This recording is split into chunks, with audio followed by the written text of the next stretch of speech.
তিনিচুকীয়াত ভয়ঙ্কৰ পথ দুৰ্ঘটনা ডাম্পাৰৰ খুন্দাত থিতাতে নিহত 2 বাইক আৰোহী ডিৰাকৰ চৰকাৰী কলেজৰ সন্মুখত এই দুৰ্ঘটনা এখন বাইকেৰে আহি আছিল 2 গৰাকী লোক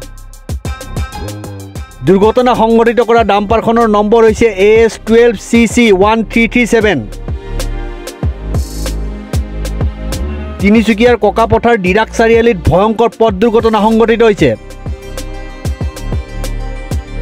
এখন ডাম্পাৰৰ খুন্দাত থিতাতে নিহত হৈছে 2 বাইক আৰোহী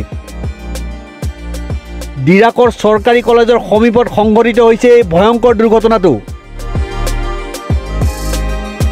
একেখন বাইকেৰে আহি আছিল 2 গৰাকী বাইক আৰোহী দুৰ্ঘটনা সংঘটিত কৰা ডাম্পাৰখনৰ নম্বৰ হৈছে AS12CC1337 এই মুহূৰ্তলৈ জানিব পৰা হোৱা নাই মৃত 2 বাইক আৰোহীৰ পৰিচয়